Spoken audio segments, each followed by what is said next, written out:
Ok, gravando, estamos aqui então na aula de número 90, né? Avançando, é a oitava aula, né, do curso, e é uma alegria. Hoje a gente tem uma aula bem profunda. Não sei se vocês lembram no início, né, que algumas coisas eu ia estar correndo bastante, em outros momentos eu ia desacelerar e aprofundar, porque era coisa assim muito vital que a gente não poderia passar correndo por elas, precisava gastar um tempinho para entender.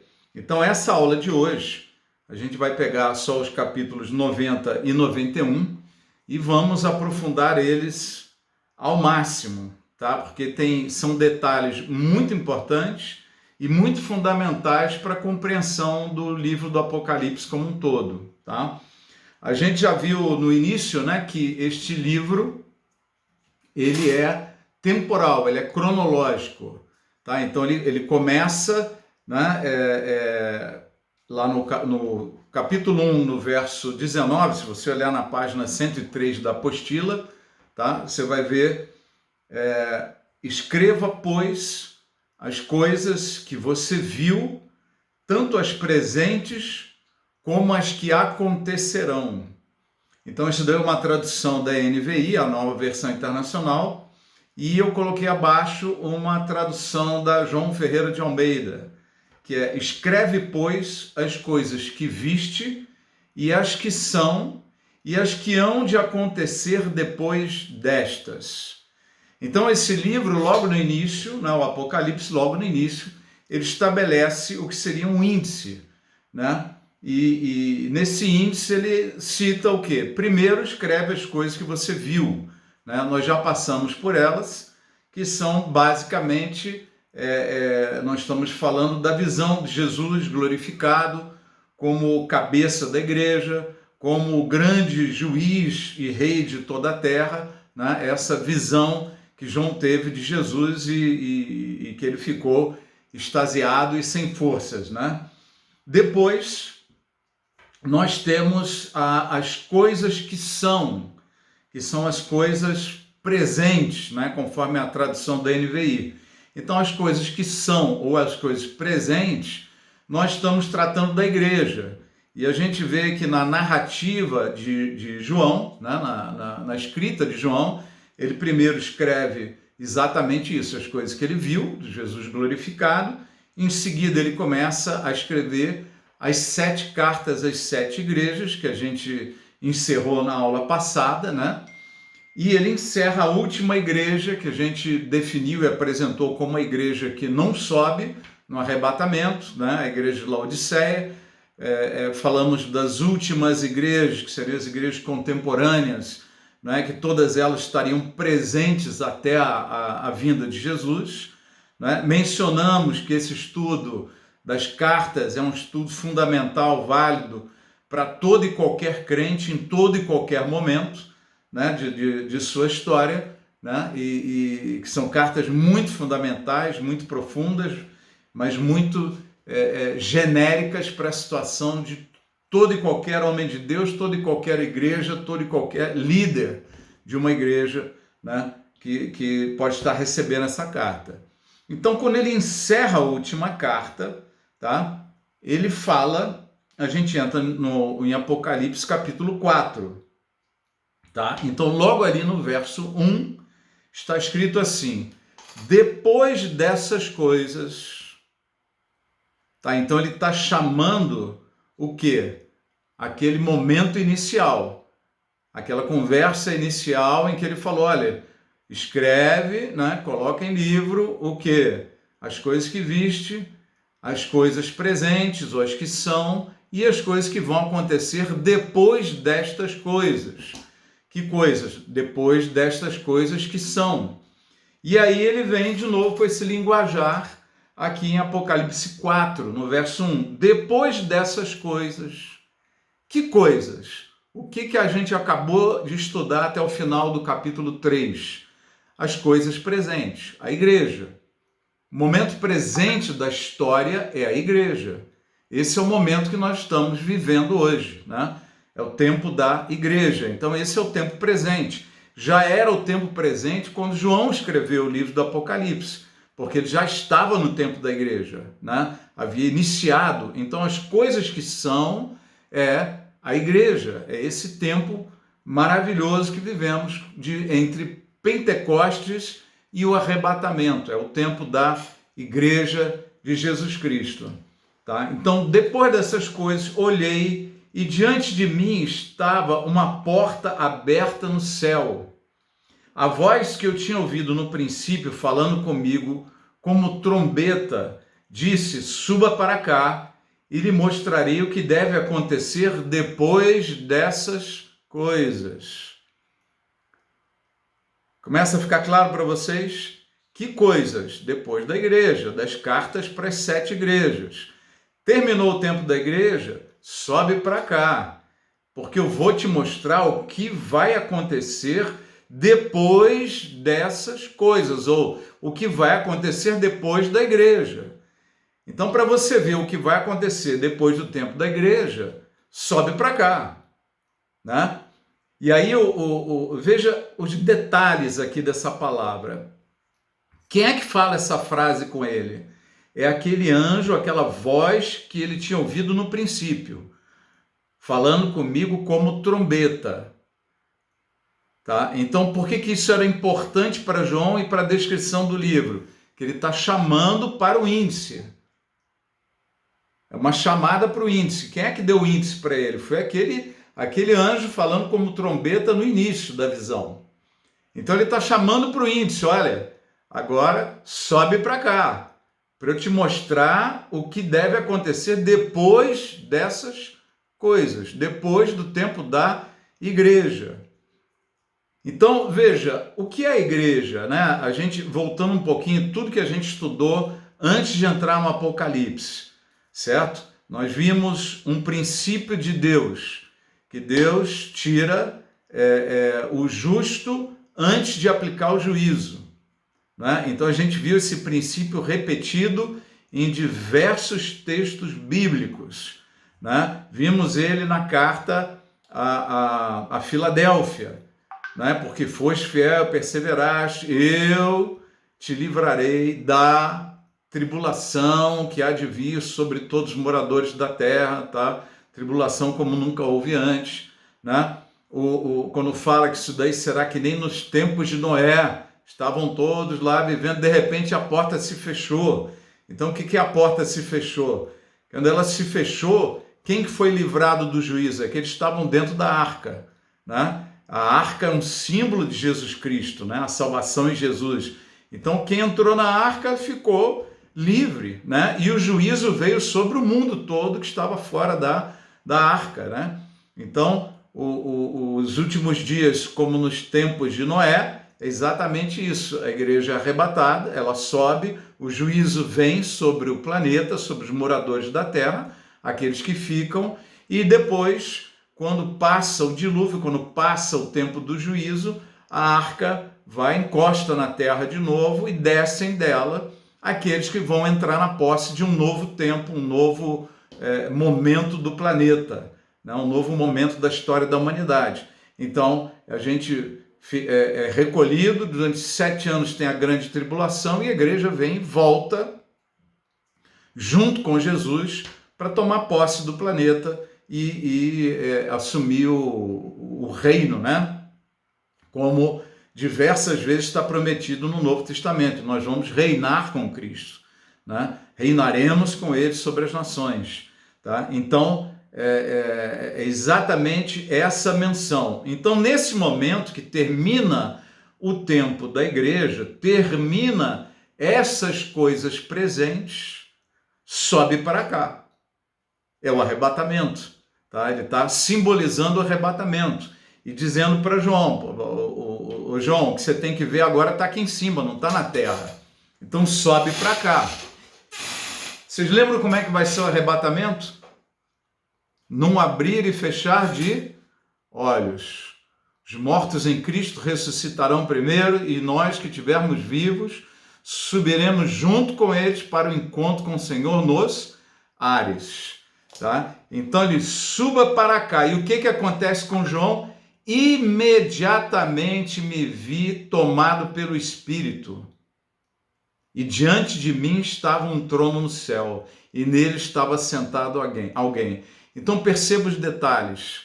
Depois destas coisas, que coisas? A igreja sobe para cá, né? Por quê? Onde que ele vai ver a sequência dos fatos? É no céu, né? E o que ele encontra nos ares? Um trono, né? Diante de mim estava um trono. E como é que ele foi parar nesse lugar? Imediatamente me vi tomado pelo Espírito. Veja, a Bíblia não passa nada assim batido e por acaso. Por que foi imediatamente? Por que ele citou que foi imediatamente? Por que ele citou que foi tomado no Espírito? Esse tomado, né? Foi arrebatado, foi levado, foi, né? Exatamente a mesma linguagem do arrebatamento da igreja. Tá? E aí ele chega no céu, ou melhor, estava um trono no céu, né? Esse encontro com o Senhor, nos ares, nas regiões celestiais, e nele estava sentado alguém. Ok até aí, gente? Aí vamos então para uma descrição um pouco mais profunda da sequência dos fatos.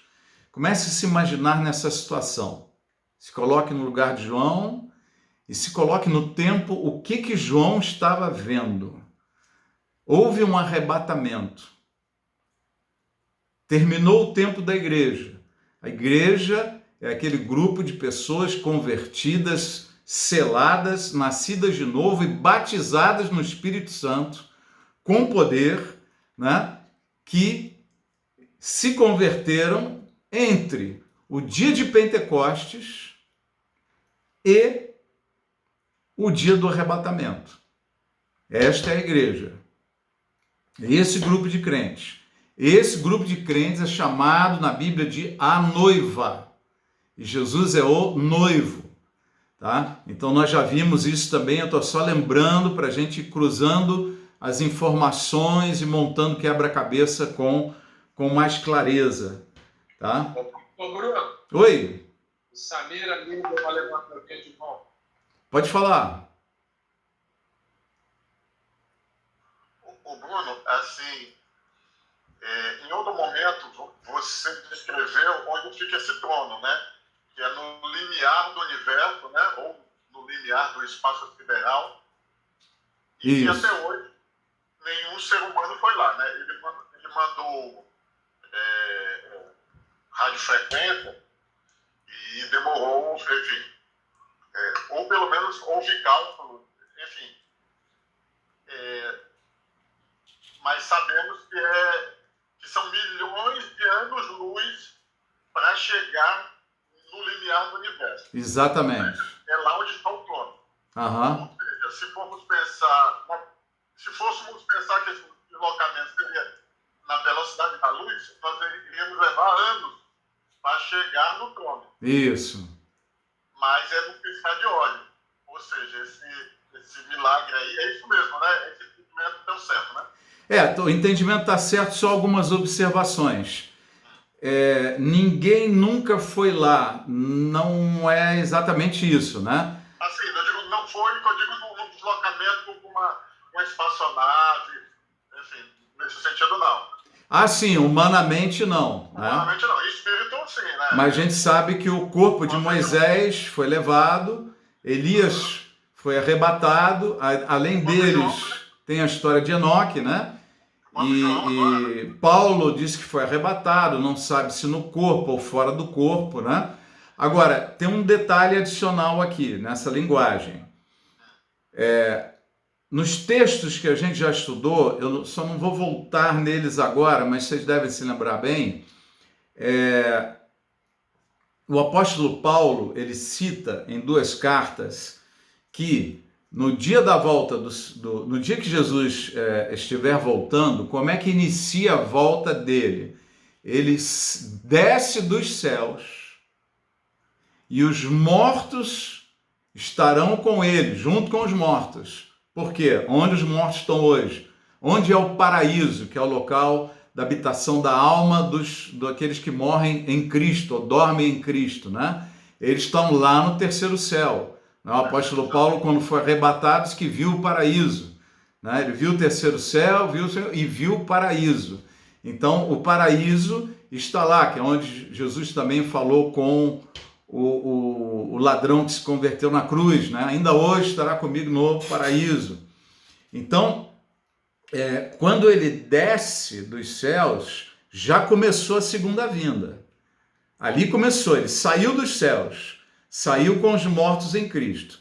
Então, ele não vem até a terra nesse primeiro momento, mas os mortos em Cristo vêm. Porque quando nós somos arrebatados, o texto diz que nós vamos subir junto com eles, para o encontro com o Senhor nos ares. Então, há um lugar reservado nos ares, nas regiões celestiais. Acredito e entendo eu que esse local já é dentro deste universo e não fora dos limiares dele, né? Já é dentro desse universo, e no qual nós vamos passar esses 7 anos. E onde vai se estabelecer esta reunião, essa visão de João, ela não é no terceiro céu e também não é na Nova Jerusalém. Essa visão de João que ele é arrebatado, ele não vai lá no trono? O trono desce junto com Jesus. Tá. Isso é o meu entendimento, porque a Bíblia diz que Jesus já veio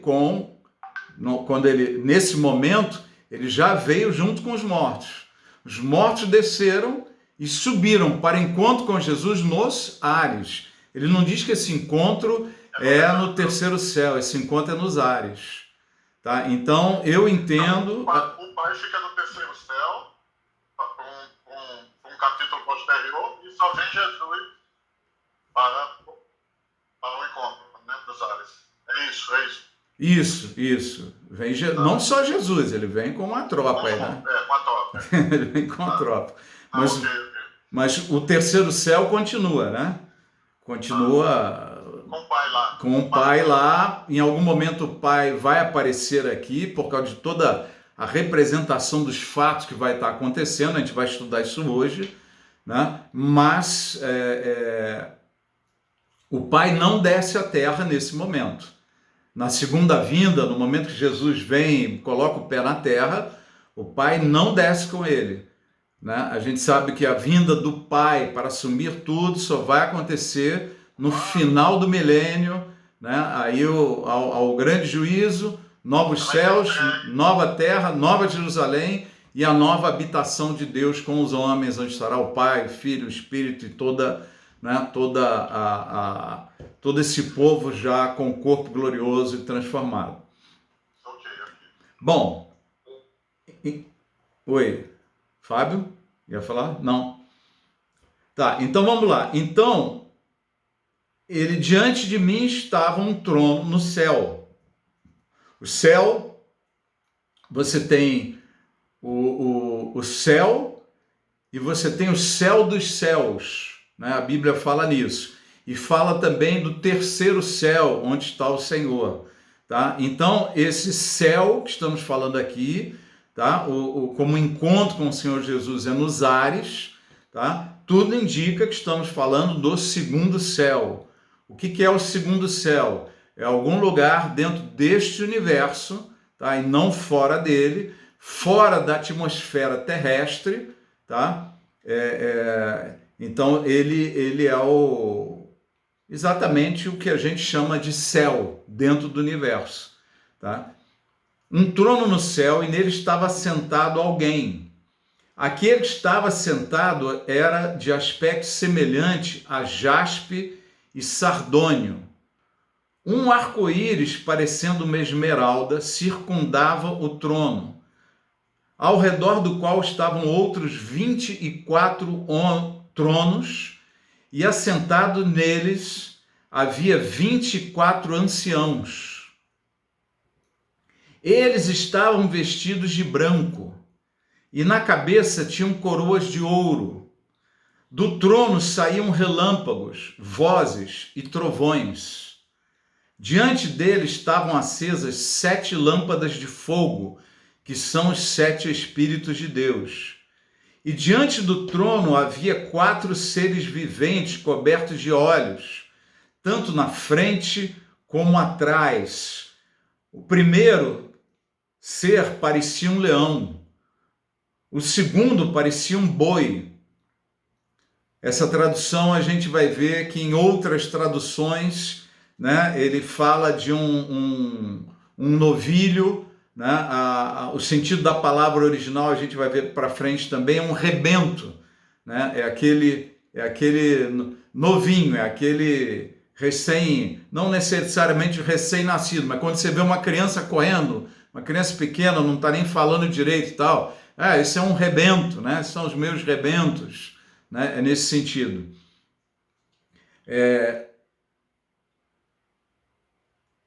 Do trono, cada um detalhe. O terceiro tinha rosto como de homem. O quarto parecia uma águia em voo. Cada um deles tinha 6 asas e era cheio de olhos, tanto ao redor como por baixo das asas.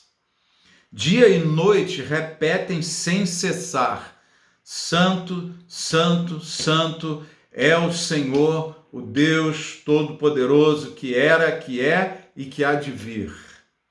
Toda vez que os seres viventes dão glória, honra e graças àquele que está sentado no trono e vive para todo sempre, os 24 anciãos se prostram diante daquele que está sentado no trono,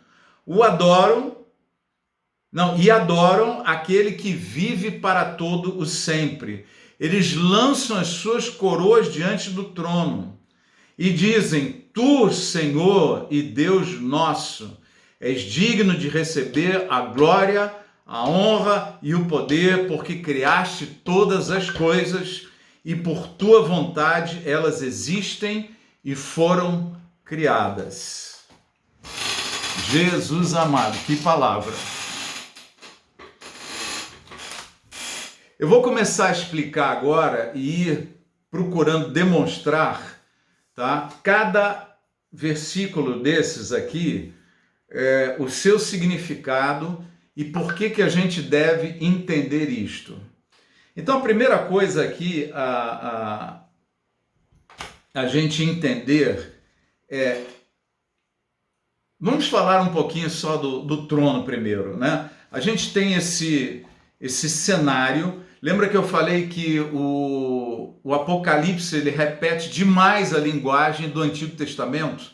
Ele parece que se solta do Novo Testamento e puxa tudo que está lá no Antigo Testamento, né? Então, nessa visão, a gente vai esbarrar em muitas coisas do Antigo Testamento, muitas referências proféticas, tá? Que se referem ao Antigo Testamento.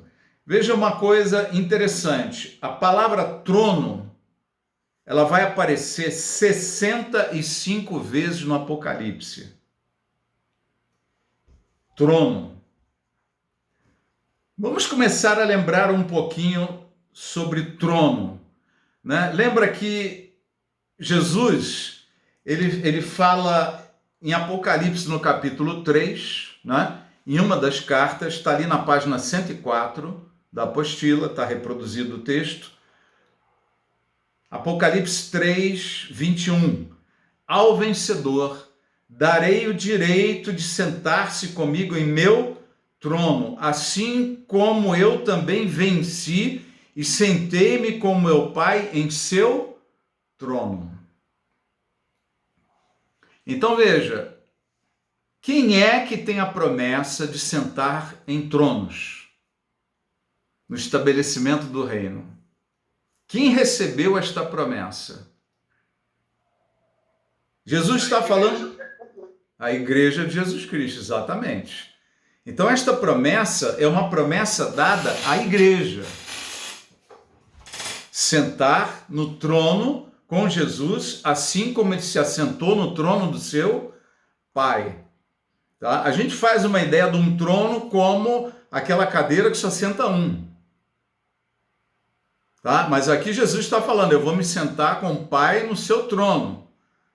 Deus é muito grande para sentar num trono pequeno, né? O pai e o filho ali, né? Não vai sentar um no colo do outro, eles têm espaço, esse trono é espaçoso. E quando ele fala, vocês se assentarão comigo no meu trono, tá? Então ele está fazendo referência a mais de um trono, tá? Então comece a perceber, quem é que tinha a promessa de se assentar no trono?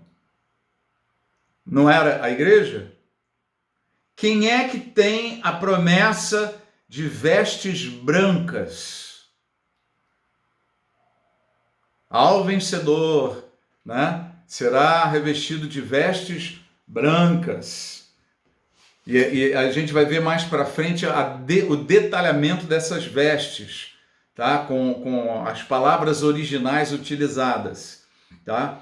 Além disso, quem é que tem a promessa das coroas? De receber coroas? Quem é que foi chamado ou dito pelo apóstolo Paulo? Vocês não sabem que nós vamos julgar todas as coisas? Quem é que vai se assentar em tronos para julgar? Tudo isso são promessas dadas à igreja. O trono, as coroas, as vestes, o se assentar no trono com o Senhor, tá? Todas são promessas dadas à igreja. O tempo inteiro estamos falando da noiva, assumindo a sua posição. Então veja, esse texto aqui, tá? Vamos avançar um pouquinho. Quando ele fala de jaspe, jaspe é uma pedra cristalina. Ela tem a cor da luz. E ela está ali, ele diz que é uma pedra semelhante ao jaspe, né? Como se fosse o jaspe. Ele está reproduzindo a glória do Pai, tá? Que é cristalino e como a luz, né? Ele irradia como a luz, mas numa tonalidade cristal, né? E não é branco, não é preto, não é vermelho, não é amarelo, é cristal, está refletindo a glória do Pai. E ele fala de uma segunda pedra, que era o sardônio, tá? Em Sardes existia uma pedra muito conhecida, um cristal de cor vermelha, tá? Então, por que tinha o vermelho no trono? Né? Porque Jesus estava sentado neste trono, estará sentado neste trono nesse momento, e o vermelho de Jesus, ele simboliza duas coisas. A principal, o sangue que foi derramado, né? Então ele tem o sangue de Jesus ali, ou Jesus representado pelo sangue, a cor vermelha, do manto vermelho de Jesus, e tem o brilho, a glória cristalina de Deus Pai, né? Então essa é a visão do trono. Uma outra coisa que ele cita, ele fala sobre um arco-íris em volta do trono, tá? Vamos lembrar um pouquinho do arco-íris. Quando, logo após o dilúvio, pela primeira vez apareceu um arco-íris na terra, ao final do dilúvio, e Deus falou para Noé e sua família, este é o meu arco, e este será um sinal nos céus de que eu nunca mais destruirei a terra, né, inundando-a com água. Nunca mais isso vai ser feito, para que vocês tenham paz. Essa é uma aliança, este é um sinal da minha aliança. Então, quando a gente vê um arco-íris, o que nós devemos sentir na nossa alma? Né? Um sentimento de paz com Deus, um sentimento de perdão com Deus, um sentimento de aceitação de Deus. Deus nos recebeu. Um sentimento de eternidade com Deus, porque há planos eternos de Deus na nossa vida, tá? Então esse é outro, um significado do arco-íris. Veja lá na página 104, no final dela, uma passagem de Ezequiel, capítulo 1. No texto de Apocalipse que a gente leu agora, Apocalipse 4, ele diz que tinha um arco-íris, né, circundando o trono. Diz que tinha um arco-íris circundando o trono. E aqui a gente lê em Ezequiel 1:26. Acima da abóbada, sobre suas cabeças havia o que parecia um trono de safira, e bem alto sobre o trono havia uma figura que parecia um homem. Vi que a parte de cima do que parecia ser a cintura dele parecia metal brilhante, como que cheio de fogo, e a parte de baixo parecia fogo, e uma luz brilhante o cercava, tal como a aparência do arco-íris nas nuvens de um dia chuvoso, assim era o resplendor ao seu redor. Essa era a aparência da figura da glória do Senhor. Quando vi, prostrei-me em terra e ouvi a voz de alguém falando. Então veja, Ezequiel narrou lá atrás o que João, vários séculos depois, viu de novo ao ser arrebatado, né? Ao ser levado aos céus, João tem essa visão do trono, com o arco-íris ao redor dele. Então, voltando à percepção de que o Antigo Testamento, tá? Ele tem dentro do Apocalipse 550 referências distribuídas em 260 versículos.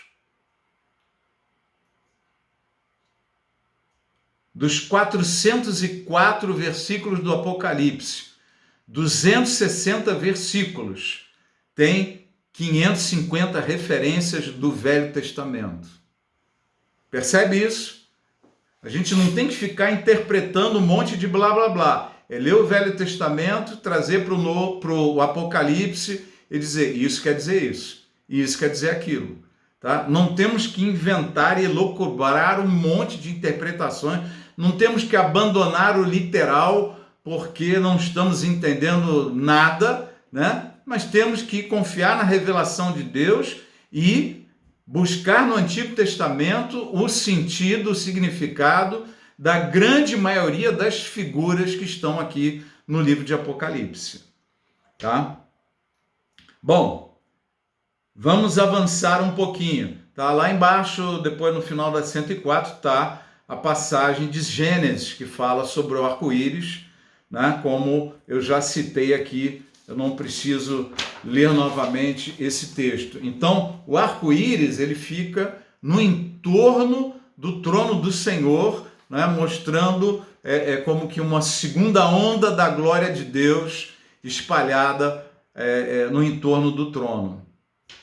Tá? Infelizmente, o diabo, né? e o mundo pegou essa coisa, são várias cores, né?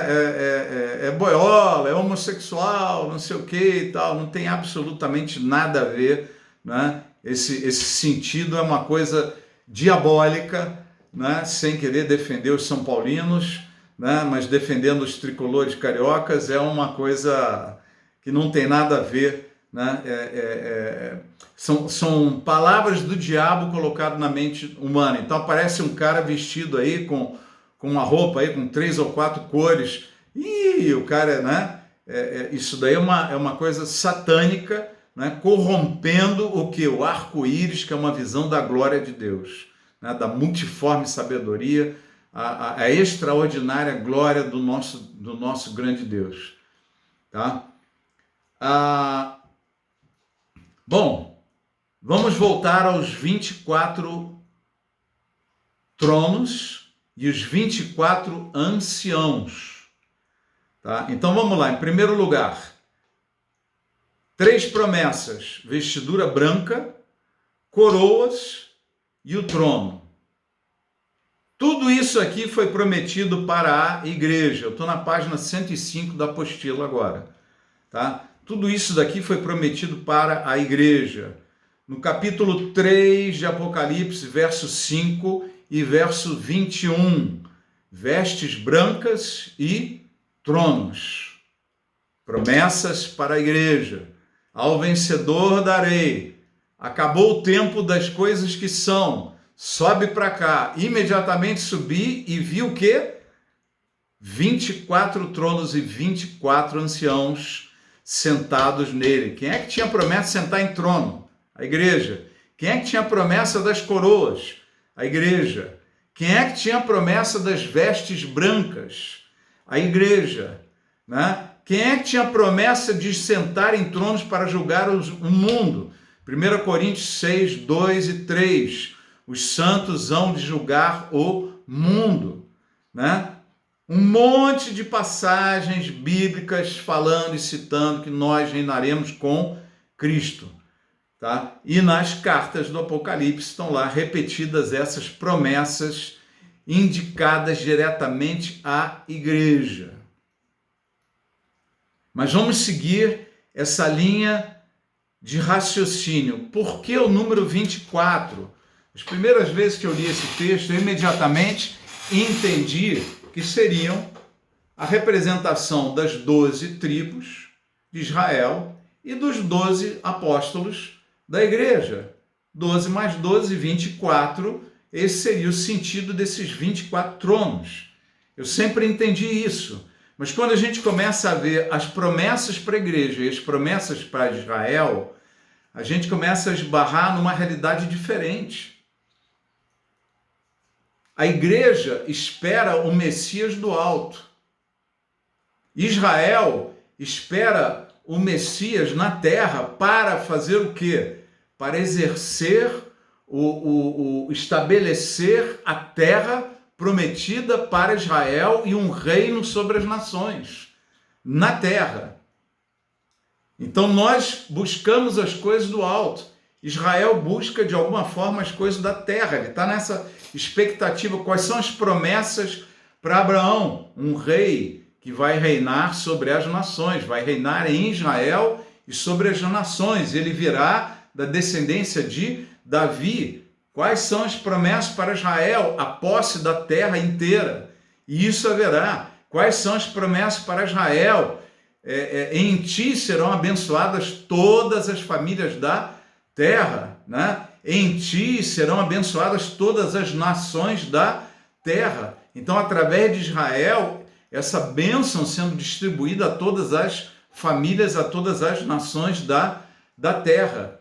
Então, são duas perspectivas de promessas distintas para um povo igualmente abençoado, né? Salvo e restaurado pelo Senhor. Outra coisa, lembra, a igreja ela tem o seu arrebatamento, mas nós lemos nas aulas passadas algumas passagens que mostram, inclusive profetizado por Daniel, né, pelo profeta Daniel, que o tempo da ressurreição em Israel vai ser naquele tempo da angústia. Haverá grande angústia para Jacó, para Israel. Nesse tempo, contudo, Israel será salvo, Israel será restaurado. Neste tempo. Então, quando é que tem a ressurreição para Israel? É lá no tempo da grande tribulação. Mais precisamente, no final da grande tribulação, é que vai haver salvação em Israel. Né? E não antes, no arrebatamento da igreja, não antes, durante a tribulação, não. A aceitação de Jesus por parte de Israel como o Messias, como nação, só vai acontecer no dia da vinda do Senhor, como a passagem fundamental que nós já lemos aqui, que quando Jesus voltar, né, todas as tribos chorarão por ele como se chora a perda do filho mais velho, né, lamentarão ao verem que ele era o Messias, o Filho de Deus, né? Verão que ele é aquele a quem eles transpassaram. Então veja, esse é o momento da conversão, é um choro de arrependimento na vinda do Senhor, no momento que Jesus está voltando, é que tem esse choro, tem esse momento precioso da restauração. Por isso que é profetizado, né, por vários profetas, dizendo: em um dia eu vou tirar o pecado desta nação, né? Em um dia vocês serão restaurados. E naquele dia, todo aquele que confessar o nome do Senhor será salvo. Então a salvação em Israel é no dia da volta do Senhor, como nação. Haverão judeus convertidos nesse tempo, tá? Mas como nação, a conversão de Israel vai acontecer nesse tempo, e é nesse tempo que vai haver ressurreição para os judeus, tá? Então, por que eu estou dizendo isso? Porque neste tempo que nós estamos agora, é logo no início da tribulação. É logo no final do tempo da igreja. A igreja subiu. João subiu para ver o que está acontecendo aí em cima, né? O que vai acontecer nos 7 anos que nós vamos estar presentes? Então, quando ele vê, ele esbarra nesse cenário aqui. Estes homens, na presença do Senhor, 24 anciãos. Lembra, esse é um outro detalhe. Ancião é a mesma palavra usada no Novo Testamento para presbíteros. Os anciãos da igreja. Conversão com os apóstolos e com os presbíteros da igreja, né? Então, todos aqueles que lideram a igreja, que estão na coordenação da igreja, são chamados de anciãos, né? É toda a liderança da igreja, toda... Então, quando nós falamos nos 24 anciãos, nós estamos falando de toda a igreja, tá? Por que 24? Porque a igreja, com o corpo glorioso, vai assumir o seu papel sacerdotal. No sacerdócio, não há um tempo. Veja, a igreja é chamada de quê? Nós seremos, como diz o apóstolo Pedro, né? Sacerdócio real, nação santa, povo de propriedade exclusiva de Deus. Então seremos reis e sacerdotes. E para se estabelecer um sacerdócio é preciso se cobrir os turnos. E como é que eram feitos os turnos? Para se cobrir turnos, existiam 24 sacerdotes para cobrir todos os turnos, para atender ao sacerdócio do Senhor. Então, o sacerdócio é cumprido por 24 turnos. Por isso que nós estamos falando de 24 tronos, porque estaremos cobrindo plenamente o sacerdócio já nesse período de 7 anos que estaremos nos ares com o Senhor. Então, o que esse homem enxerga? O que João enxerga nesta visão? Ele chega lá em cima e vê a igreja com coroas, assentada no trono. Veja, tudo promessa para a igreja. Esperamos o Messias dos céus, buscamos as coisas do alto e não da terra. Buscai as coisas do alto. E a nossa pátria, a pátria celestial. Buscai, portanto, as coisas do alto. O que a igreja espera, né? Aquele que vem do alto. Então é uma outra promessa. Coroas, tronos, assentados para julgar, assentados para reinar, vestes brancas, todas promessas para a igreja, sacerdócio real. Então, por sermos sacerdotes, para cumprir plenamente o sacerdócio, é preciso 24 turnos. Por isso que a igreja está aí distribuída em 24 tronos. Toda a igreja.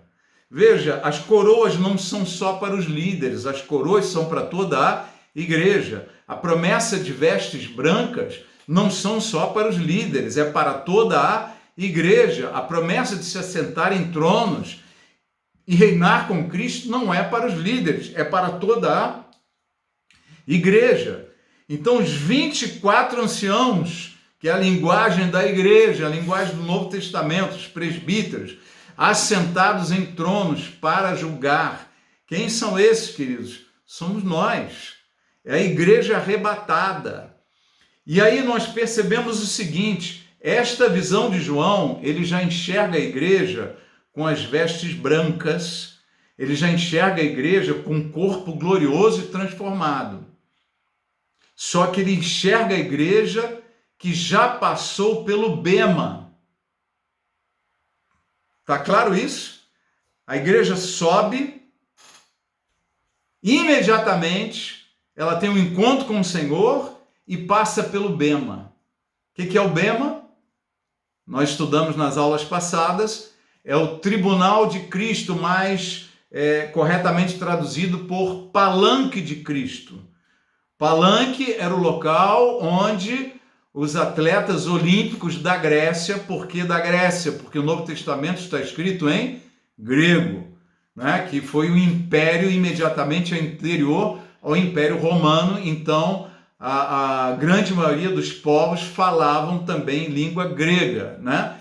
Então o palanque era onde os gregos davam as medalhas, as coroações ou as coroas para os vencedores das Olimpíadas, tá? Então nós vamos para o tribunal de Cristo, o palanque de Cristo, receber as coroas. A gente já estudou sobre as coroas, as 5 coroas mais conhecidas, né?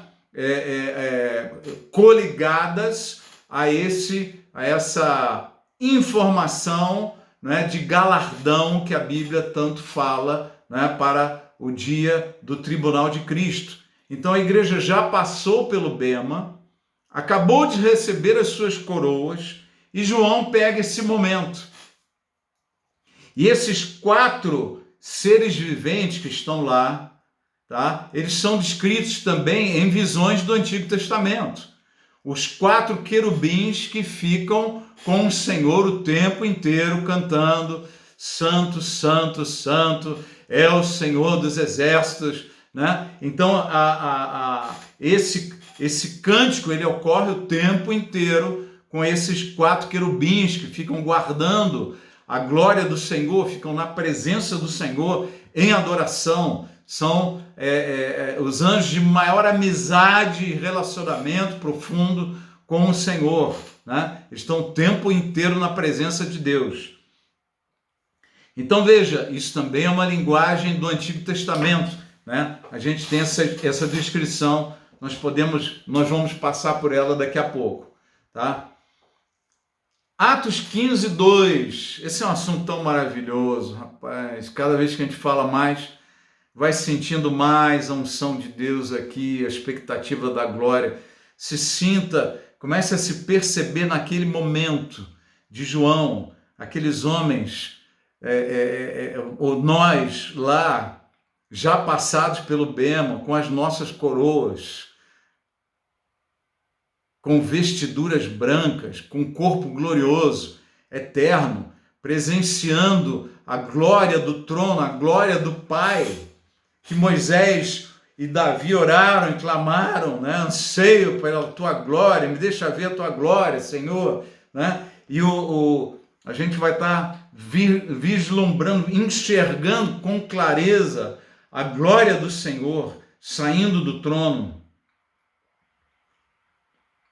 Aqui eu cito algumas passagens sobre anciãos, né, que vocês podem ler com mais calma, com mais vagar depois. Atos 15, 2. Né? Paulo e Barnabé, houve uma grande discussão entre eles. Paulo e Barnabé foram designados junto com outros para irem a Jerusalém tratar dessa questão com os apóstolos e com os presbíteros, que são os anciãos. É uma linguagem toda da igreja. Atos 20, 17. Paulo mandou chamar os anciãos da igreja de Éfeso, né? 1 Timóteo 5, 17. Os anciãos que lideram bem a igreja são dignos de dupla honra. Tito 1, 5. Cada cidade estabelecesse anciãos, né? Para estar coordenando as atividades, liderando as atividades da igreja. Virando a página aqui na 106 da apostila. Vozes, relâmpagos e trovões. Né? Do trono, no verso 5 de Apocalipse 4, do trono saíam relâmpagos, vozes e trovões. Diante dele estavam acesas 7 lâmpadas de fogo, que são os 7 Espíritos de Deus. A gente já viu sobre isso, o Apocalipse repete essa linguagem, né? Está se referindo à manifestação plena do Espírito Santo, o Espírito de Deus, o Espírito de Jesus Cristo, né? Ali representadas no trono, tá? Então, o trono é do Pai, do Filho, e o Espírito de Deus está lá também no trono, né? Saindo do trono, diante do trono, acesas 7 lâmpadas, né? O que quer dizer relâmpagos, vozes e trovões? Apocalipse 8:5. Então o anjo pegou o incensário, encheu de fogo do altar e lançou sobre a terra. E houve trovões, vozes e relâmpagos e um terremoto. Isso daqui são todas frases que eu vou estar repetindo aqui de juízos sobre a terra. Tá? Então, toda vez que há saindo do trono relâmpagos, vozes e trovões, são mensagens de juízo sobre a terra. Tá? Apocalipse 11:19, então foi aberto o santuário de Deus nos céus, e ali foi vista a arca da sua aliança. Houve relâmpagos, vozes, trovões, e um terremoto e um grande temporal de granizo. Apocalipse 16:18, houve então relâmpagos, vozes, trovões e um forte terremoto. Nunca havia ocorrido um terremoto tão forte como esse desde que o homem existe sobre a terra. Né? Isso é uma coisa já mais para o final deste livro. Então, esse significado, né, desse versículo aqui. Tá? No verso 6, diante do trono havia algo parecido com o mar de vidro, claro como cristal. Veja, em Hebreus, diz que tanto para o tabernáculo, como para o templo, o modelo do templo, tabernáculo, lembra, foi construído quando o povo estava no deserto, né? Era um modelo das coisas que haviam no céu.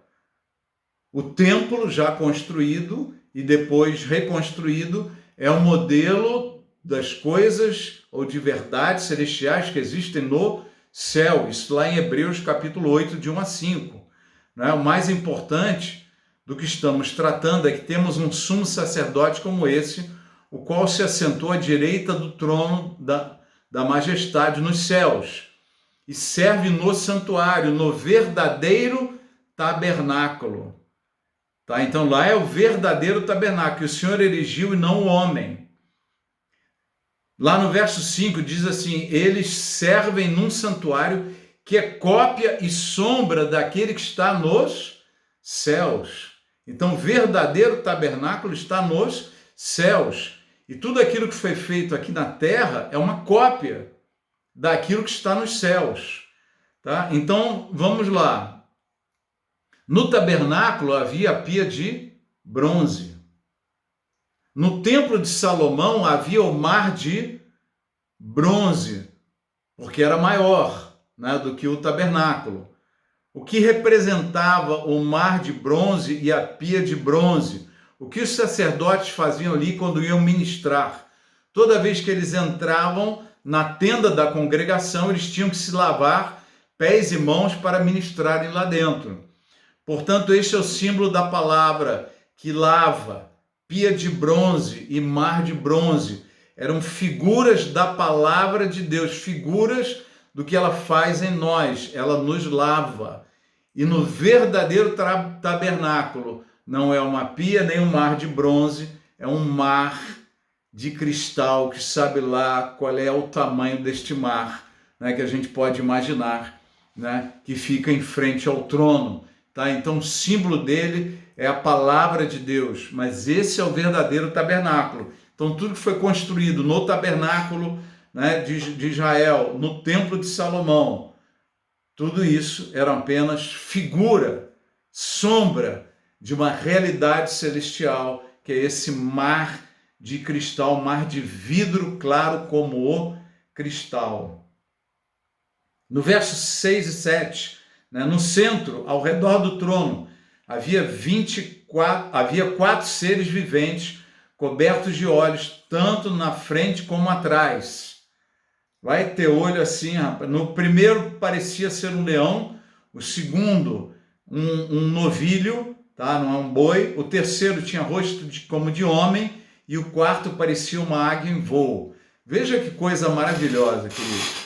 Quando Deus criou os anjos, e foi antes dos homens, Deus criou esses 4 querubins.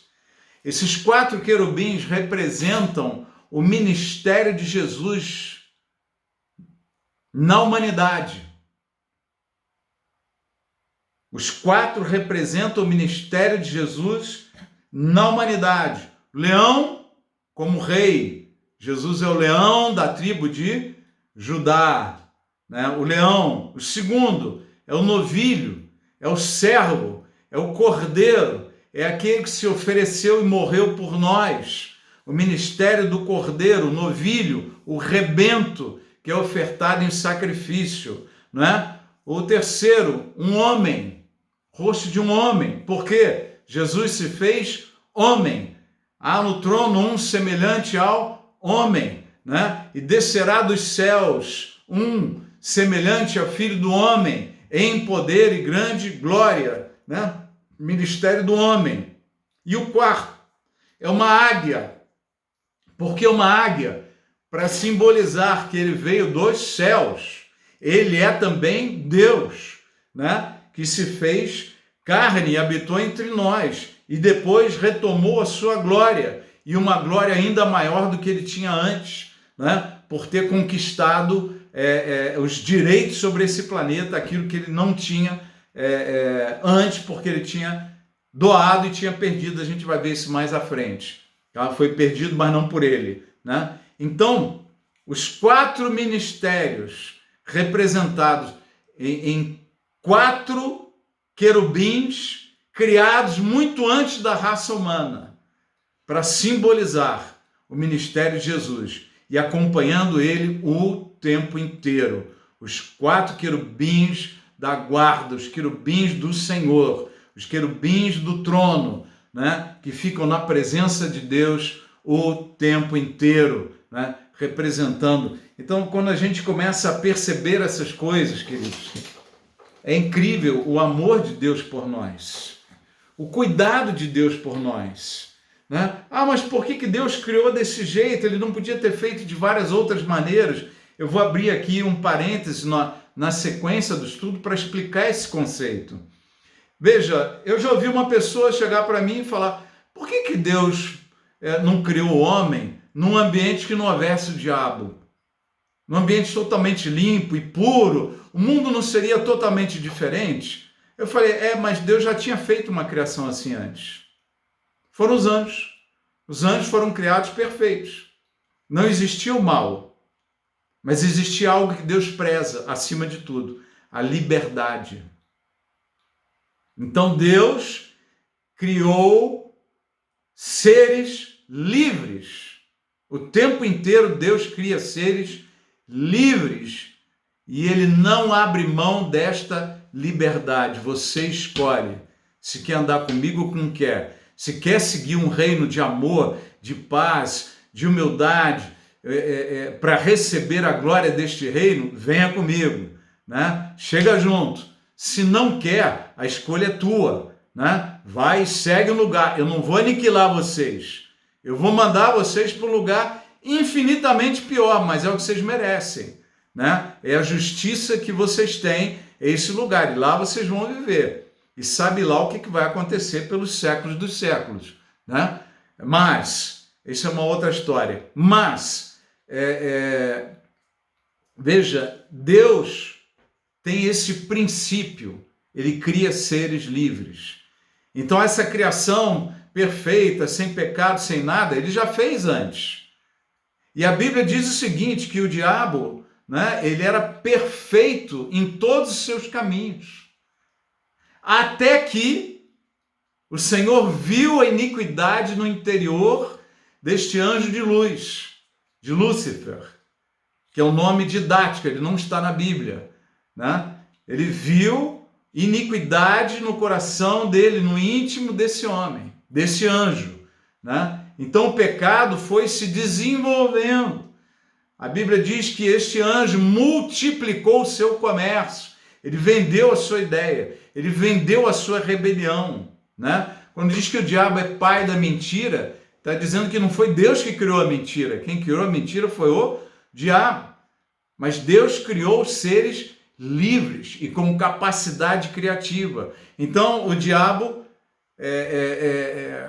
teve essa escolha e levou 1/3 dos anjos. Então quando Deus criou a raça humana, porque a rebelião ela ocorreu de fato nesse intermeio em que a raça humana estava sendo criada, né?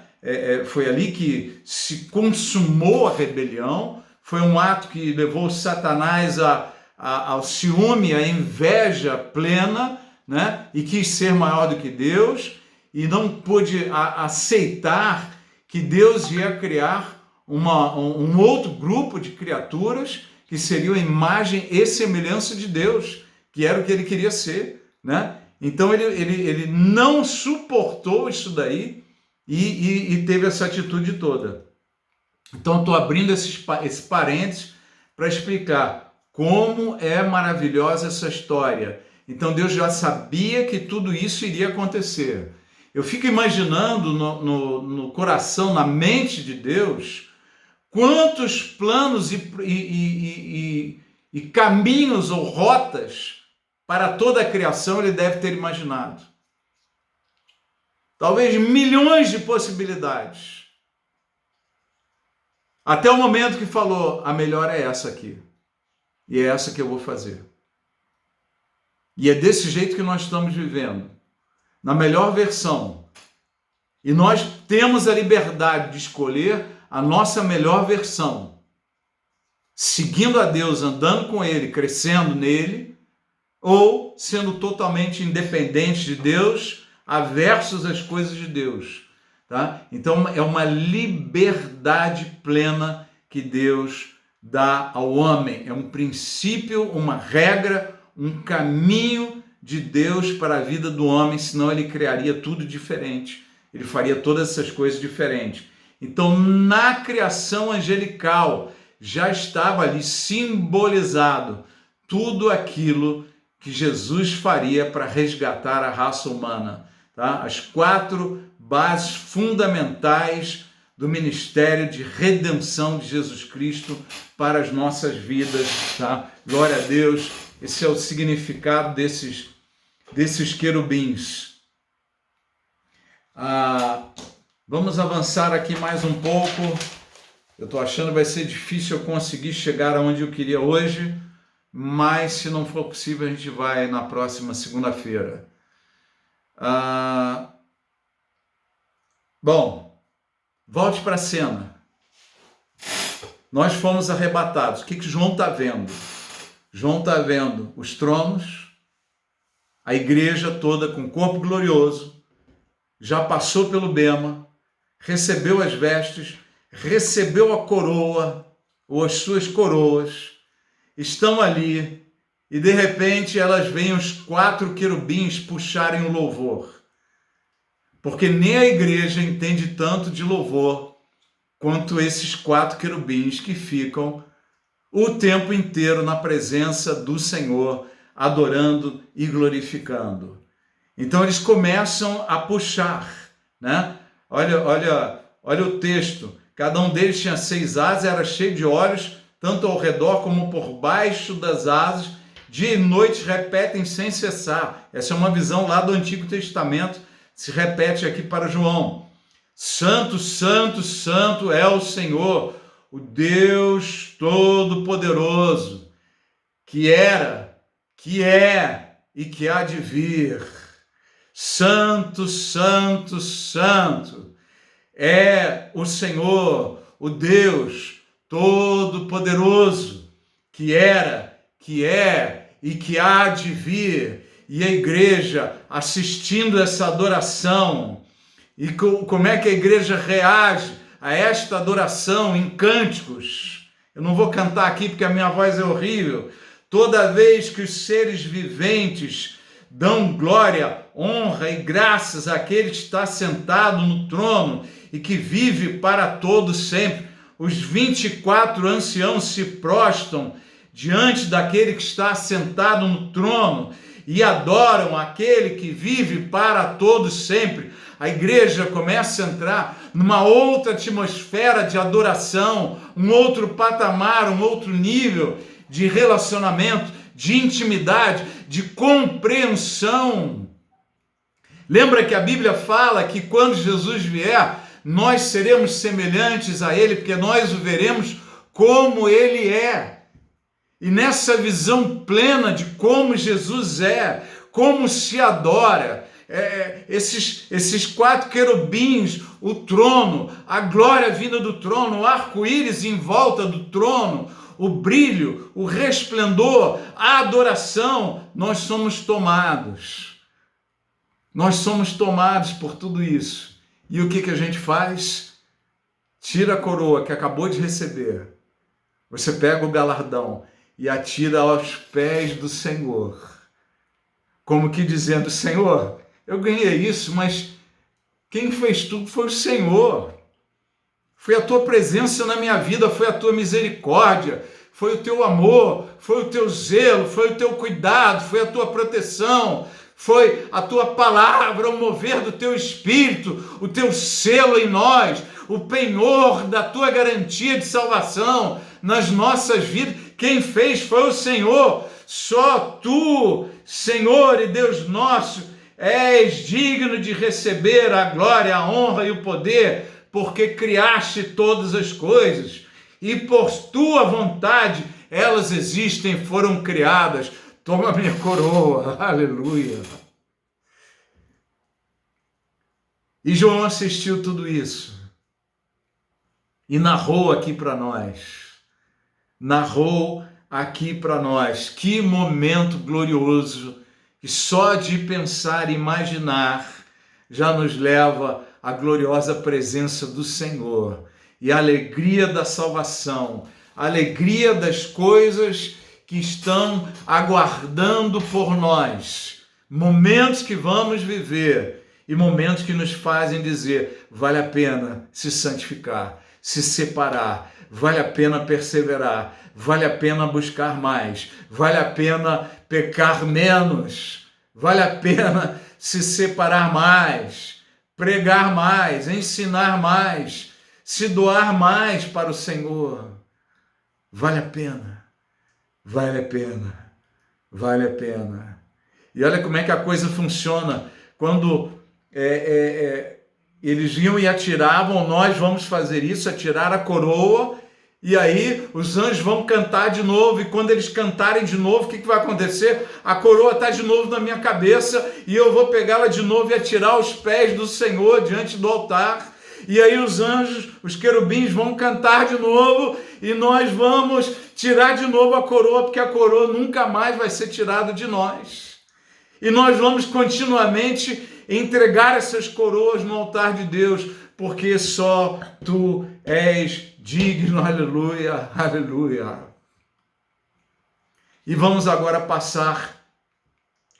O ideal seria ter um momento de glória aqui, de parar um pouquinho, mas vamos passar para o capítulo seguinte, que eu não posso correr para terminar ele hoje, mas eu vou tentar avançar até onde der, até onde a nossa compreensão acompanhar isso daqui.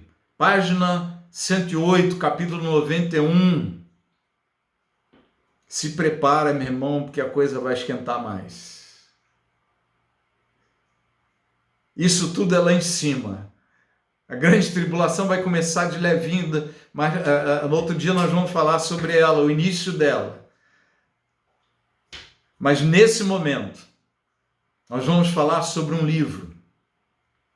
Apocalipse capítulo 5, dos versos 1 ao 14.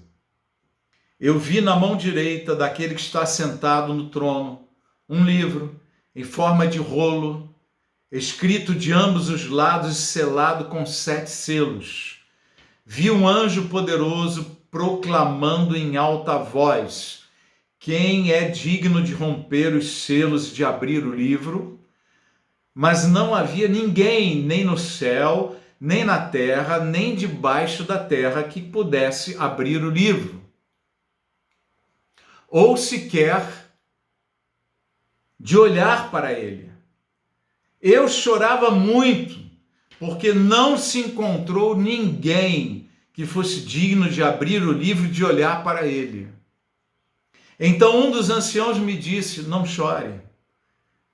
Eis que o leão da tribo de Judá, a raiz de Davi, venceu para abrir o livro e os seus 7 selos. Depois vi um cordeiro que parecia ter estado morto, em pé, no centro do trono, cercado pelos 4 seres viventes.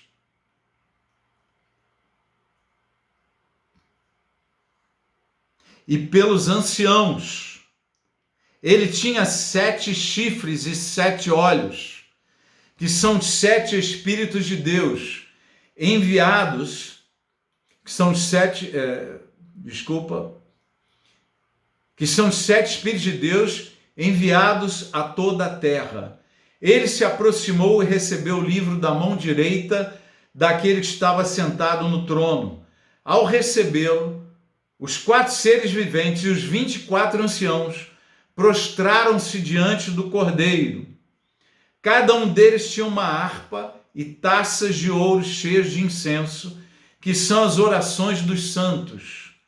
E eles cantavam um cântico novo: Tu és digno de receber o livro e de abrir os seus selos, pois foste morto e com teu sangue compraste para Deus gente de toda tribo, língua, povo e nação. Tu os constituíste reino e sacerdotes para o nosso Deus, e eles reinarão sobre a terra. Então olhei e ouvi a voz de muitos anjos, milhares de milhares e milhões de milhões. Eles rodeavam o trono, bem como os seres viventes e os anciãos, e cantavam em alta voz: digno é o Cordeiro. Digno é o Cordeiro que foi morto de receber poder, riqueza, sabedoria, força, honra, glória e louvor. Depois ouvi todas as criaturas existentes no céu, na terra, debaixo da terra e no mar, e tudo que neles há, que diziam: aquele que está sentado no trono e ao Cordeiro, sejam o louvor, a honra, a glória e o poder para todo sempre. Os 4 seres viventes disseram amém, e os anciãos prostraram-se e o adoraram. Jesus, que palavra! Mas o que será que quer dizer isso? Que livro é este? Lembra, antes de começar a dar asas à imaginação, lembremos de um princípio. Está tudo aqui no Antigo Testamento. A Bíblia revela a própria Bíblia. Para de elocubrar 300, 400, 500 coisas. Um livro em forma de rolo, escrito de ambos os lados, selado com 7 selos. Não é o livro da vida. Não tem nada a ver com o livro da vida. Os 7 selos. Veja, livro em forma de rolo, escrito de ambos os lados e selado com 7 selos. Nós vamos achar esse significado no Antigo Testamento. Lá no Antigo Testamento se faz referência a escrituras. As escrituras eram escritas dos 2 lados. E depois você tinha a escritura selada e a escritura aberta. A escritura selada era guardada e só podia ser aberta pelos anciãos.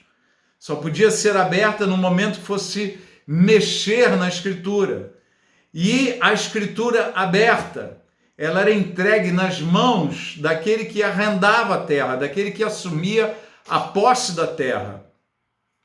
Então, com esta aberta, ele mostrava documentação para todo mundo, mas como que fosse dentro de um cartório, guardado em mãos seguras, estava lá uma escritura selada. E para se abrir a escritura, você tinha que romper os selos. Vamos então olhar um pouquinho aqui. Aonde está isso na Bíblia? Virando a página 109. Jeremias, lá no final da página 109, Jeremias capítulo 32, verso 6. E Jeremias disse: o Senhor dirigiu-me a palavra nos seguintes termos: Anameel, filho de seu tio Salum, virá ao seu encontro e dirá: compre a propriedade que tem em Ananote, porque sendo o parente mais próximo, você tem o direito e o dever de comprá-la. Conforme o Senhor tinha dito, meu primo Anameel veio ao meu encontro no pátio da guarda e disse: compre a propriedade que tem em Ananote, no território de Benjamim, porque é o seu direito de posse e de resgate. Compre-a. Então compreendi que essa era a palavra do Senhor. Assim, comprei do meu primo Anameel a propriedade que ele possuía em Ananote. Pesei a prata e lhe paguei 17 peças de prata. Assinei e selei, preste atenção, assinei e selei a escritura ficou selada. E pesei a prata na balança. O que é selar a escritura naquele tempo? Você colocava um lacre. Era um material que você colocava a quente e ele esfriava ali e selava. Para se abrir aquele rolo, você tinha que quebrar o selo. E aí alguém soube, foi rompido o selo. Alguém mexeu na escritura.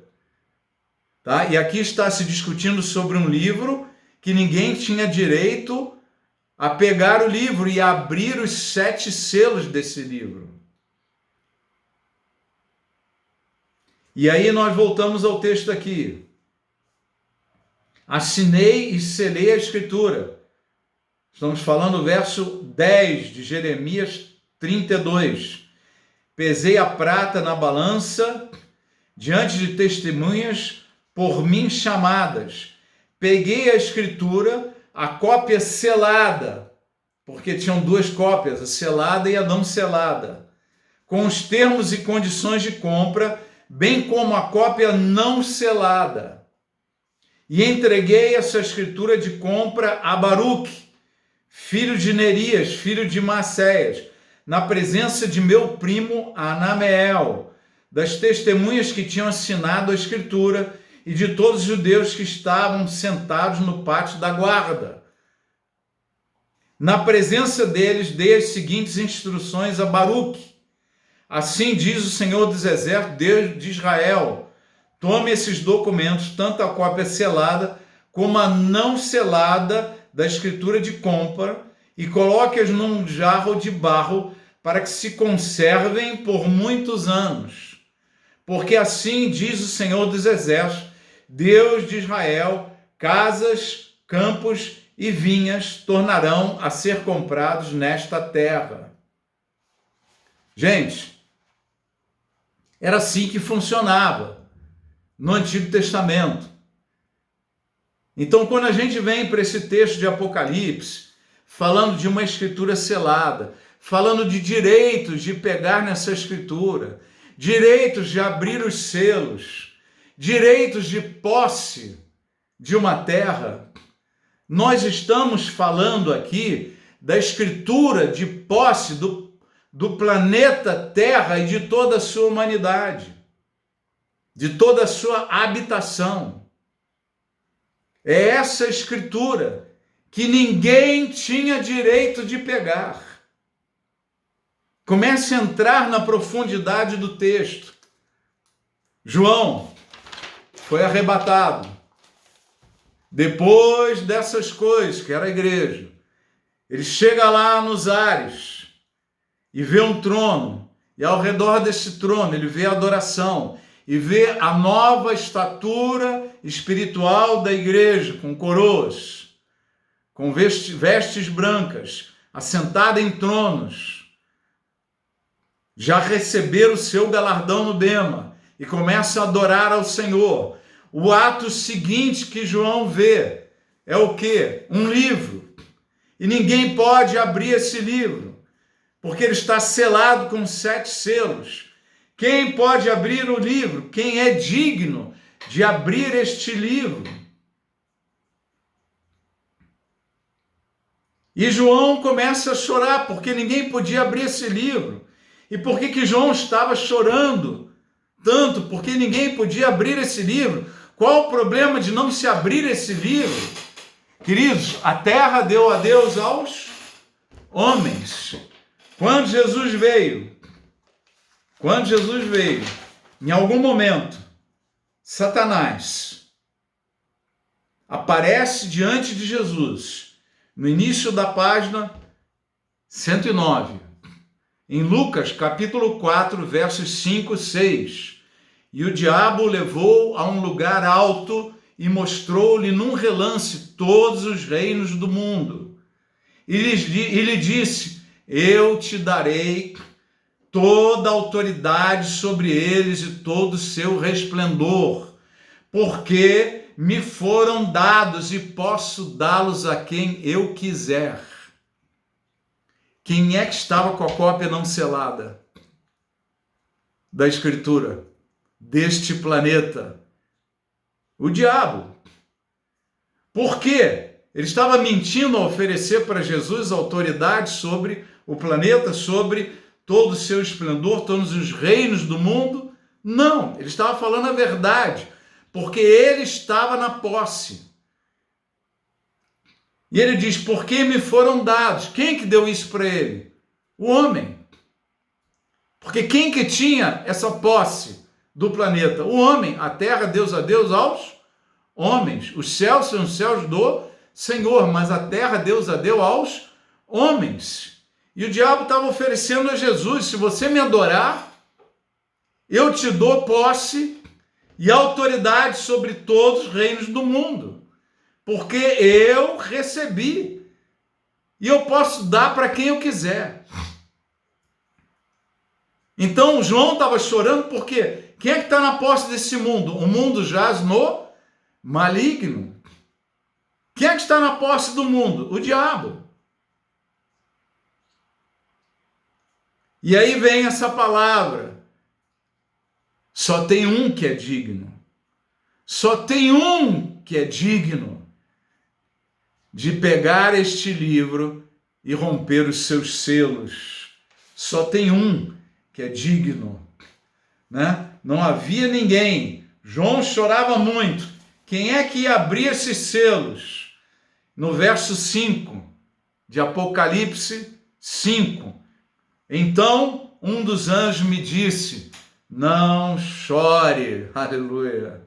Eis que o leão da tribo de Judá, a raiz de Davi, venceu para abrir o livro e os seus 7 selos. E o que eles cantam disso, né? Olha que coisa impressionante. No verso 6, depois vi um cordeiro, porque ele diz: quem é que pode abrir o livro? O leão. Mas depois ele viu quem? Um cordeiro. É engraçado, o livro do Apocalipse é um livro que mostra o Deus Todo-Poderoso, Jesus glorificado, glorioso, juiz e rei de toda a terra, cheio de poder e glória. Esse livro devia falar do leão o tempo inteiro. Só que tem um detalhe, querido. Leão é usado apenas uma vez no Apocalipse. E cordeiro aparece 28 vezes no Apocalipse. Sabe por quê, queridos? Sem o cordeiro, não teria o leão com autoridade para reinar. Quem comprou autoridade, conquistou autoridade para reinar sobre o planeta Terra, como homem e Deus, Foi ele, o Cordeiro. Foi o Cordeiro que conquistou o direito. Foi o Cordeiro que venceu o diabo na cruz. E aí, entendendo estas coisas, a igreja, neste momento, né, veja só, antes de falar disso, no verso 6, depois vi um cordeiro, lá no meio da página 110, depois vi um cordeiro que parecia ter estado morto, em pé, no centro do trono, cercado pelos 4 seres viventes e pelos anciãos. Ele tinha 7 chifres e 7 olhos, que são os 7 Espíritos de Deus enviados sobre a terra. Porque o cordeiro tem 7 chifres? Chifre é sinal de poder, de autoridade, de domínio. Tá? A gente vai ver isso em várias passagens aqui na palavra de Deus. Então, 7 chifres, porque esse cordeiro, ele conquistou o domínio pleno. 7 é plenitude, é integridade. Os 7 Espíritos de Deus é o ministério pleno do Espírito Santo. Os 7 olhos, né? 7 chifres e 7 olhos, que são os 7 Espíritos de Deus enviados a toda a terra. Ele enxerga todas as coisas, esse olho vê tudo. Não há como se esconder dos olhos do Cordeiro, ele vê tudo. Por isso que ele, quando aparece na sua glória, diz: seus olhos são como tochas de fogo, né? Porque ele ilumina tudo, ele enxerga tudo. Não há coisa que se oculte da presença do olhar do Cordeiro, do leão. Oi? Abriu a voz aí? Ah, beleza. Então não há o que escape, né? Enviado sobre toda a terra. E aí nós avançamos um pouco mais, queridos. Página 111.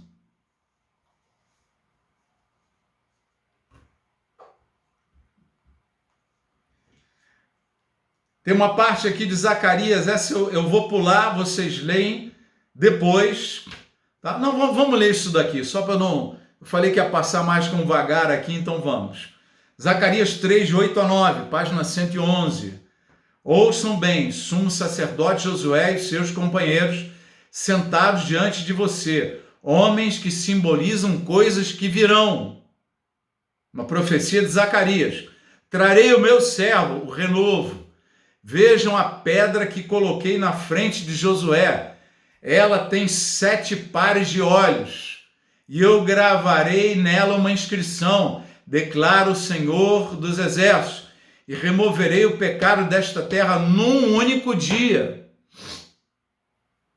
Zacarias 4:10, pois aqueles que desprezaram o dia das pequenas coisas terão grande alegria ao verem a pedra principal nas mãos de Zorobabel. A pedra principal, que é Jesus Cristo, removendo o pecado num só dia. Ela tem 7 pares de olhos. Veja de novo, a linguagem do Antigo Testamento, se repetindo no Novo Testamento em Apocalipse. É um livro cheio das figuras do Antigo Testamento, né? Ele se aproximou e recebeu o livro da mão direita, verso 7 de Apocalipse 5. Ele se aproximou e recebeu o livro da mão direita daquele que estava sentado no trono. Queridos, nesse momento estava se cumprindo, ou vai se cumprir, uma profecia de Daniel 7.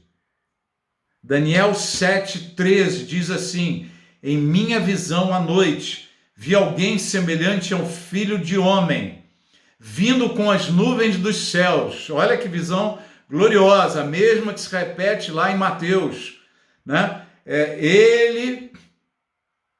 Ele se aproximou do ancião e foi conduzido à sua presença. Isso é antes de descer à terra, mas já saindo dos céus. Ele para nesse momento nos céus. Se aproxima do ancião. O ancião aqui está se referindo ao Pai, né? Ele se aproximou do ancião e foi conduzido à sua presença. Ele recebeu autoridade, glória e o reino. Todos os povos, nações e homens de todas as línguas o adoram. Seu domínio é um domínio eterno que não acabará e seu reino jamais será destruído. Vamos abrir um parênteses. Dá uma paradinha aqui, abre um platô aí na tua frente para compreensão. Veja, o livro é o quê? É a escritura do planeta. Quem tinha autoridade estava com a cópia não selada, o diabo.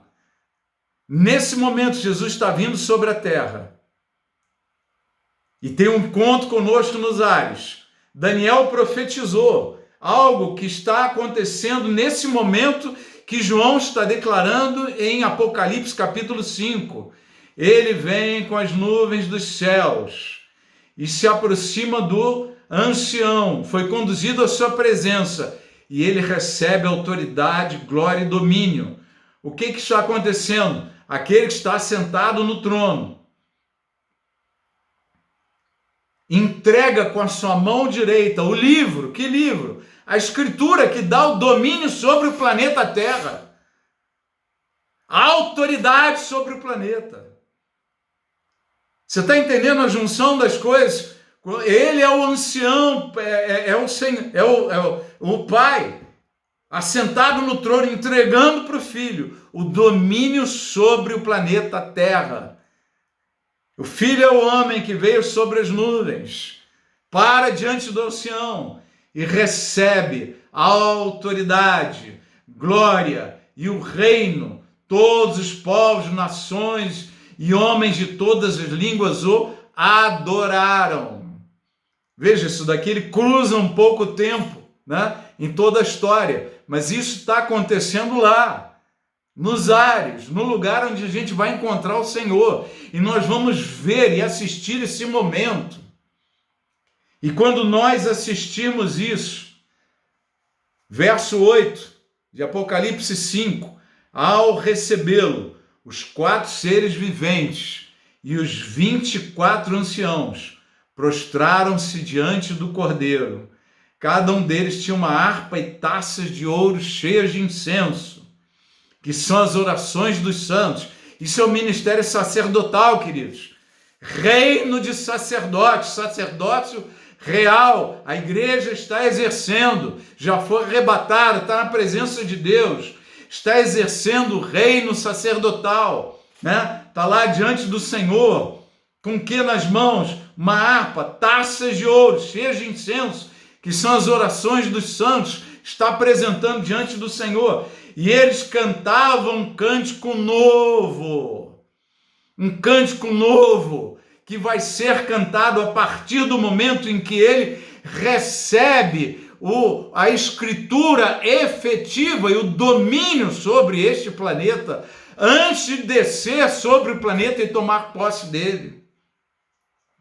Lembra que esse livro tem 7 selos, que a gente vai passar as próximas aulas aqui, entendendo e compreendendo. 7 selos. Dentro dos 7 selos vão aparecer 7 trombetas. E dentro de uma das trombetas vão aparecer as 7 taças. Tudo isso vai acontecer antes da vinda definitiva e plena do Senhor, junto com a sua igreja. E aí o que eles cantam? Tu és digno. Qual é o cântico novo que a igreja vai cantar junto com os anciãos?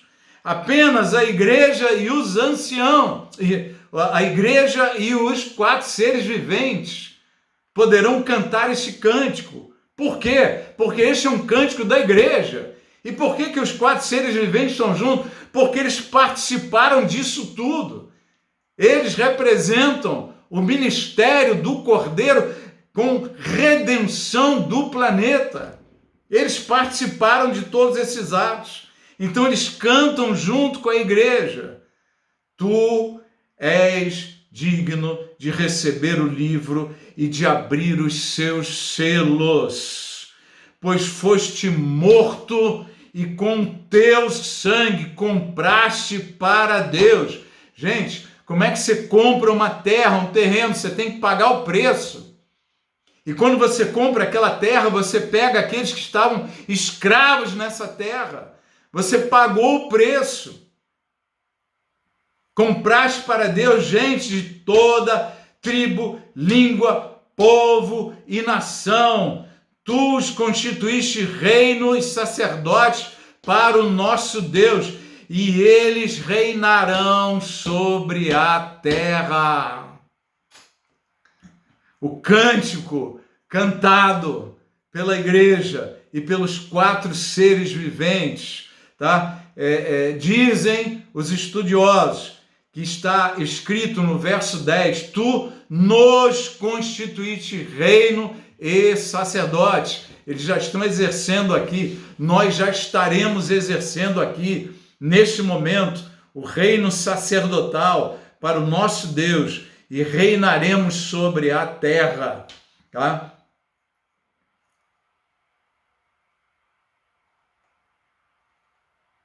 No Salmo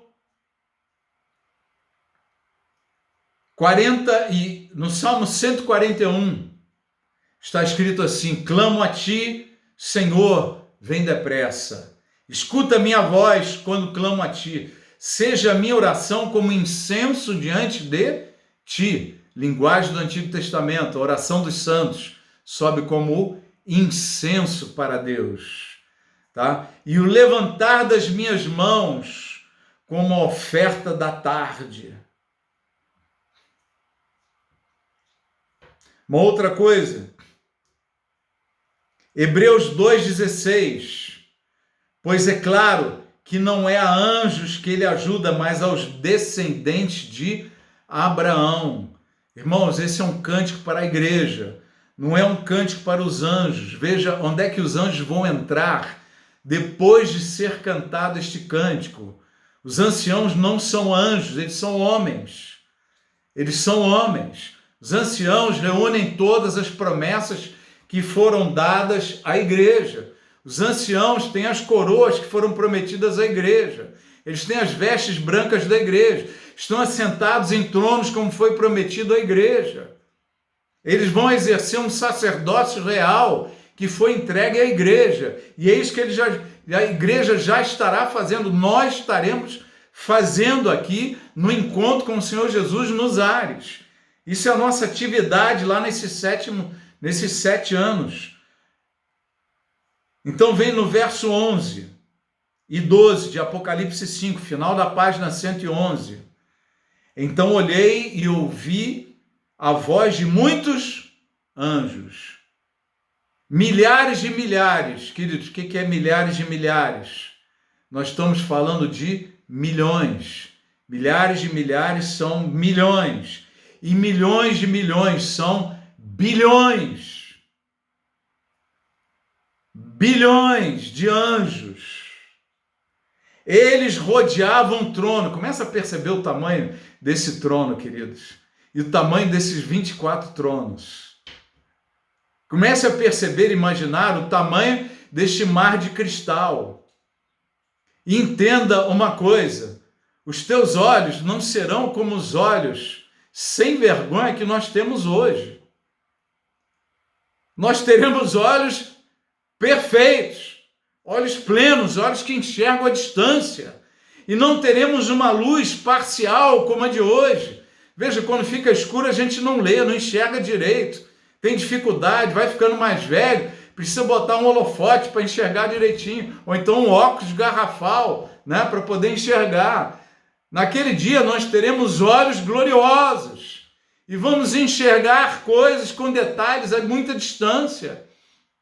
Imagine o tamanho disso daí, no entorno desse cenário que a gente viu até agora, que João estava dizendo, era os 24 tronos, os 4 seres viventes, o Senhor e esse clima de adoração, o livro sendo entregue, mas de repente aumenta o número de testemunhas. E agora, se juntam as testemunhas presentes nesse ato de entrega, de domínio sobre o reino da terra. Neste ato, aumentam as testemunhas com bilhões de anjos no entorno deste cenário, testemunhando esta cena. E quando eles veem isso, eles cantam, eles rodeavam o trono, bem como os seres viventes e os anciãos, e cantavam em alta voz: digno é o Cordeiro que foi morto de receber poder, riqueza, sabedoria, força, honra, glória e louvor. Aleluia!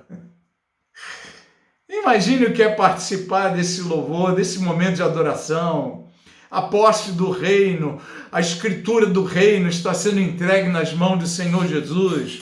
Tudo aquilo que nós sonhamos, ouvimos, foi profetizado, cremos, esperamos, vai estar acontecendo nesse momento glorioso, pós-arrebatamento, lá nos ares, quando um homem, o Senhor Jesus, um homem, Deus, desce sobre as nuvens, para diante da presença do ancião, e ele entrega da sua mão direita a posse da escritura, um livro com 7 selos, e dizendo: a partir de agora, o domínio, a honra, a glória e o poder são entregues nas tuas mãos, porque só tu tem o direito de pegar este livro e abrir os selos.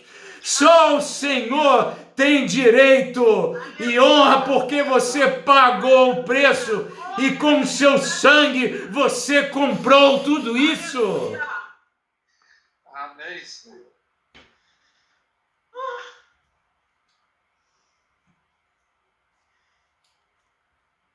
Bilhões de anjos em volta de uma igreja e em volta dos 4 seres viventes, cantando e adorando ao Senhor, o Cordeiro que foi digno. Mas a história não para aí, queridos. Nos versos 13 e 14, o louvor entra numa terceira dimensão. Primeiro, um cântico novo, cantado pela igreja e pelos seres viventes.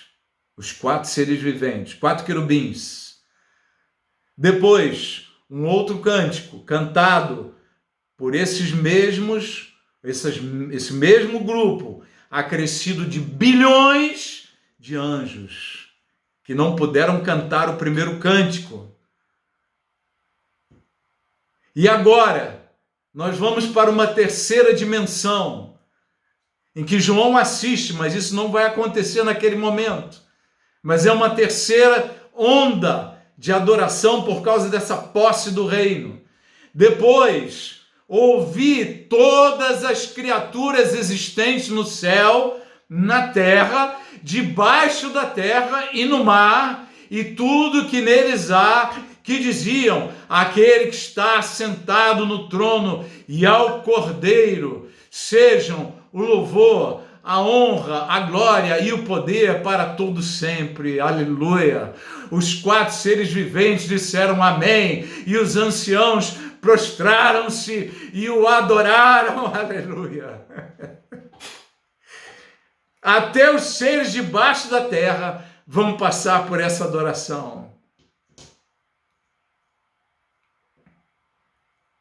E agora se cumpre, então, o que está escrito em Filipenses capítulo 2, verso 9.